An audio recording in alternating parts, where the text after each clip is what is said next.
Guys, I have a confession to make. I fleeted. I have fleeted a couple times now. I don't believe I made my initial thoughts public, but I looked at it and I thought, "Come on, are you kidding? This is stupid." I don't post much on Instagram. I definitely don't post any stories, um, other than maybe once a year. I very rarely post on Snapchat. I don't really care what other people are doing, to be quite honest. I just don't. So I very rarely check Snapchat. I'll check Facebook occasionally, but Twitter is my environment.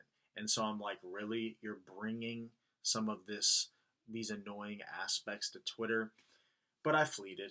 I fleeted a couple times, and Twitter is my space. These are my people. So I just had to get that off my chest. Um, but we have a fun Thanksgiving slate, and that's really what the main part of this video is if you're still here listening to my dumbass. And so I want to talk about the Thanksgiving slate. I joined the Fantasy Authority. Shout out to my guys, Ryan Williams, Kevin Steele, Matt Dickinson, and Derek Debro Brown. Um, the homies. We had a good chat, so you can check that podcast out. But more of a brief overview, of course, the top-down process. We have to do this for the Thanksgiving slate too. Hopefully the Steelers and the Ravens game does play. However, to me, by far, the best game on the slate is Houston and Detroit.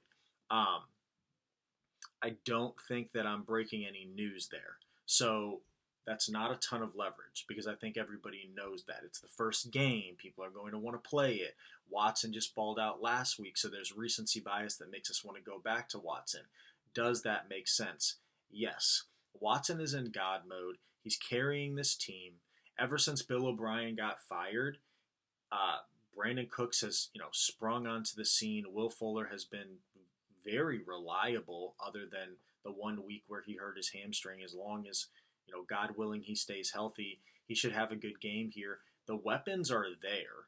Watson has the rushing upside. And again, without Bill O'Brien, this is his team. I think I saw the owner took him out to dinner before last week and asked him who he thought the next head coach should be. And the beautiful thing is, Watson can just ball out the rest of the year, build momentum for this franchise, try to, get Eric Bieniemy or somebody else interested in coming to coach him in this team because they don't have the draft picks anyways because Bill O'Brien got rid of them. So they're not, by having success and winning games in the second half of the year, they're not affecting their future.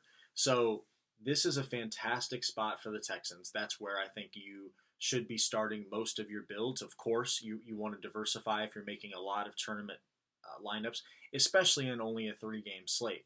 But for the most part, especially if you're only making a couple teams, this is a Texans day because the Lions are 25th in defensive DVOA and they're 23rd in pass DVOA. So Watson's about to get off. I mean, the Lions didn't score any points against the Panthers last week. PJ Walker from the XFL, who was really good in the XFL, but his first legit action in the NFL, he's out there balling out other than a couple boneheaded throws in the red zone. So we love Watson stacks, right? How can we get contrarian with Watson stacks? Oh yeah, we're going to dive a little bit deeper on this video. Obviously, Will Fuller and Brandon Cooks are the obvious plays. Randall Cobb is out. So the recency bias causes everybody to think, oh yeah, Kiki QT, let's go. Well, we have to see if Kenny Stills is going to play first because he's banged up too. I like QT, don't get me wrong. Caught a touchdown last week. He's absolutely in play and is a good tournament play. But my favorite tournament play to stack with Watson is actually Jordan Akins. Jordan Akins was playing on 80% plus 80 plus percent of the offensive snaps at the beginning of the year before he got hurt. Excuse me. And then he comes back after getting injured, and in the last 3 games since returning from injury has seen 3.7 targets per game to Darren Fells' 1.7 targets per game. He's out-targeted and out-snapped Darren Fells in all 3 games, played on 51% of the snaps last week, and he's a very contrarian option at a position where we want to go contrarian, right, at tight end. So I really like that. I want exposure to the Lions and Matt Stafford, whether that's playing Stafford or just getting exposure to his pass catchers. Sounds like Galladay and Danny Amendola are going to miss again. So obviously that puts Marvin Jones on the scene. If DeAndre Swift can play, he's a fantastic play. Marvin Hall played 68% of the snaps last week. He's seen 3.7 targets per game over the last three. We know he can catch a long one, and we know that on a 3-game slate, one play can blow up the slate. So Marvin Hall needs to be considered. Hawkinson, a fine tight end play. I think a lot of people will be on that, and Hawkinson's only played on 66%, or he only played on 66% of the offensive snaps last week.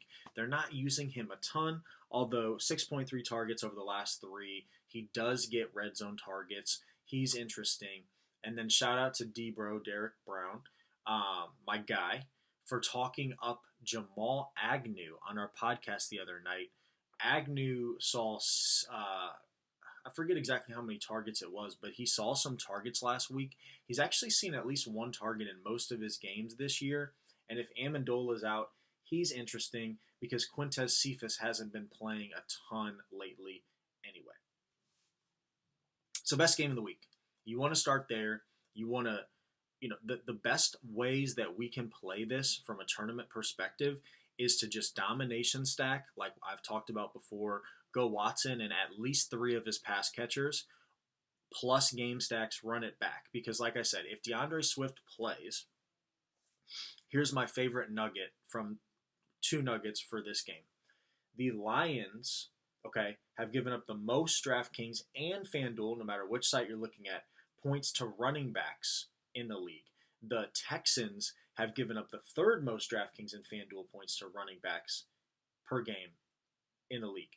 So both running backs are in good spots. Not only DeAndre Swift, but also Duke Johnson. I know Duke Johnson is disappointed. You have to look at the fact that there was a terrible weather game in there against the Browns in the game before that in a good matchup, just like this one against Jacksonville. Duke Johnson had a pretty good game, and that was the game that David Johnson started before he got injured. So Duke Johnson definitely has upside here. He hasn't been rushing for a lot of yards, but he has touchdown equity if they get in close. Watson will line up in shotgun. He'll fake the handoff and run it himself, or he'll hand it off to Duke Johnson. Duke Johnson could find the end zone, and I do think he has touchdown reception upside as well. So something to keep in mind because both running backs have good matchups. So again, you can stack Watson with Duke Johnson, Will Fuller, Brandon Cooks, Jordan Akins. You could stack him with all of them. Run it back with Marvin Jones. Run it back with some of these other contrarian plays. The second game that I like is the Ravens and Steelers. I think this Washington-Dallas game is just going to be dookie, to be honest. Like, I think you can kind of eat middle of the day, do some family stuff middle of the day, have the game on in the background, on mute, and not really worry about it all that much. Because I don't see that many players in this game making a huge difference. We'll get back to that.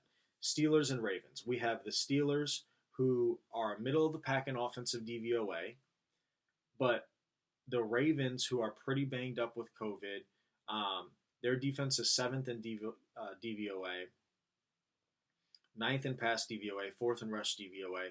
So they're a pretty good defense overall. But it's a 3-game slate. So what we need to do is not worry as much about the matchup and look at which offenses are great. And that's my point. I think Watson and Stafford are both plenty capable of getting it done, and they both have good matchups, why I want exposure there. The Steelers' offense can get it done regardless, and we know how good their defense is. And let's face facts. Lamar Jackson has not been as good this year. He just hasn't. And I'm not going to sit here and magically predict that to change. Now, again, if you're making a ton of tournament lineups, sure, it makes sense to have some Lamar because this is a Lamar game. Just like Deshaun Watson's in God mode and doing everything for Houston, Baltimore is in a playoff chase. They have to have Lamar go in God mode and do everything and throw for 200 yards and run for 75, 80 yards to get the job done, especially with no J.K. Dobbins and no Mark Ingram. Am I thinking that that's going to happen and he's going to ball out? No. Deshaun Watson's the quarterback play on this slate. We want exposure to the Steelers. James Conner is a fantastic contrarian running back play. The Ravens' run defense is good, but it's banged up. I believe Calais Campbell is out still. I believe they're run stuffing nose tackle. I forget his name. Brandon Williams. I think he's on the COVID list. So, especially on a 3-game slate, fire up James Conner. We know what the wide receiver situation is. We all love Deontay at this point. We all love Claypool at this point. Juju makes for a very good tournament play. He's got a tough matchup, I know. Okay, Marlon Humphrey, I know. But at the end of the day, it's a 3-game slate. You want to play good players at low ownership percentages. You don't want to overthink things and play guys completely off the radar. That's more of an Agnew conversation. That's your 20th team you're making. That's not your first. So that's really what I'm looking at. I want exposure to Houston. I want exposure to Detroit. I want exposure to Pittsburgh. And then I'll figure out the rest from there. I like Washington's defense in this spot. I think there's recency bias with Dallas looking good last week. Minnesota's defense is bad. They traded Ngakoue. They don't have a good secondary. Washington is 6th in overall defensive DVOA. They're 4th in pass DVOA. They're 13th in run DVOA. Dallas's offensive line is not great. Washington's defensive line is really good. So Andy Dalton is not the type of quarterback that's going to ball out when pressure's in his face. I see sacks. I see quick throws. I see a bad Dalton interception. I really like Washington. I don't have a strong read on this, but we have to take stands in DFS because we have to be able to tell ourselves a story. I think Washington wins this game. We got the Alex Smith narrative. We have Terry McLaurin, who is a good play. I said earlier I'm not really interested in people in this game. Well, if you don't have some Terry, you're an idiot. Terry's so good, has the volume. There's not many people in this offense. Dallas's secondary isn't very good, and it's banged up. So you've got Terry McLaurin. We have Antonio Gibson and J.D. McKissick. Alex Smith has stabilized the offense a little bit, even though I don't think he offers the upside. And we have a good defense in Washington, and I don't know how many people actually realize that. So I'm not that excited about Dallas, especially from a tournament standpoint, because so many people are going to just lock a Zeke in, which makes sense. 21.7 opportunities per game over the last 3. He's going to get the volume, but it's not a great matchup. Washington is a good front 7, especially a good front 4. And let's be honest, I said it earlier about Lamar. Let's just be truthful. Lamar's not having a very good year. Okay, he was the MVP last year. He was incredible. He's been very human this year. Again, Lamar leads an offense that's 23rd in DVOA. That's not good. Same thing here. Ezekiel Elliott is an above-average running back. He's not a great running back. They put in Tony Pollard for a couple snaps. He rips off a 35-yard touchdown. Tony Pollard has more juice than Zeke. He's a good player. Of course he is. His contract is ridiculous. At the end of the day, he's not that great of a player. Do I think that he is such a must-play on this slate over Duke Johnson, over DeAndre Swift if he plays, over James Conner, even over Gus Edwards, who over his last 4 games before the J.K. Dobbins breakout last week was averaging 13 opportunities per game in his own right, and now there's no Dobbins and there's no Mark Ingram? I don't. Antonio Gibson and J.D. McKissick are there. I told the story that I think Washington wins this game, and if they do, then that means that Antonio Gibson's game flow will be nice, and he's got a pretty decent matchup. So that's kind of how I'm looking at this slate. Watson, mega stacks, Fuller, Cooks, Akins, QT, Duke Johnson, a little Lions exposure. I think it would be crazy to not have some Marvin Jones if you're making multiple teams because, again, it sounds like Galladay and Amendola will be out. Think that will be pretty chalky, though. So I might just leave it at DeAndre Swift and then move on and, try to mix and match my exposure with McLaurin, with Deontay, Claypool, Juju, and I really think that can get it done on this slate. I think that we'll know after the early game where we stand, whether we have a chance or not. And guess what? If you don't, then you can late swap, and you can late swap to Amari Cooper. You can late swap to Marquise Brown, who hasn't done anything, but he's the quintessential perfect, got to get the buzzwords in there, late swap on this slate at the end of the day to change out any of Pittsburgh's receivers for Brown in case he does catch a long one. Or maybe, just maybe, we see Dez throw up the X. I will not be shocked. Played on 54% of the snaps last week, saw 5 targets. I guess he went back down to the practice squad. If he's not active, of course, disregard. But if he's active, he's an interesting tournament